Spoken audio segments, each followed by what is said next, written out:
এক ফোঁটা মধু মাটিতে পড়ে আছে। পাশ দিয়ে ছোট্ট একটি পিপিলিকা যাচ্ছিল। মধুর ঘ্রাণ নাকে ঢুকতেই থমকে দাঁড়ালো। ভাবল, একটু মধু খেয়ে নি, তারপর না হয় সামনে যাব। এক চুমুক খেল। বাহ, খুব মজা তো, আরেকটু খেয়ে নি। আরেক চুমুক খেল, তারপর সামনে চলতে লাগলো। হাঁটতে হাঁটতে ঠোঁটে লেগে থাকা মধু চেটে চেটে খাচ্ছিল।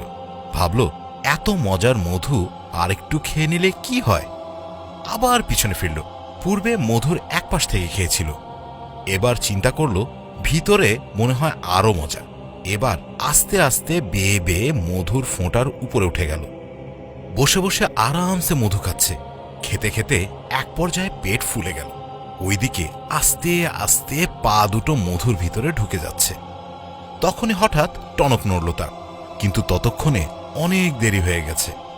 মধু থেকে নিজেকে ছাড়িয়ে নেওয়ার জন্য আপ্রাণ চেষ্টা চলছে, কিন্তু না, মধুতে তার সমস্ত শরীর মাখামাখি অবস্থা। অনেক চেষ্টা করেও নিজেকে আর উদ্ধার করতে সক্ষম হল না। নাকে মুখে মধু ঢুকে দম বন্ধ হয়ে যেতে লাগল। অবশেষে পিপিলিকাটি মধুর ভিতরে আটকা পড়েই মৃত্যুবরণ করল।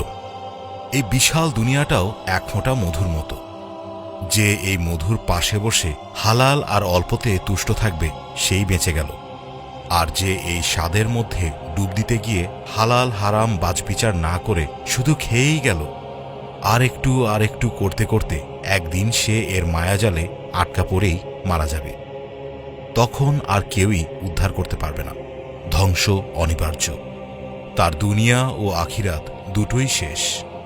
হে আল্লাহ, তুমি আমাদেরকে এই দুনিয়ার ভালোবাসায় অন্ধ করে দিও না।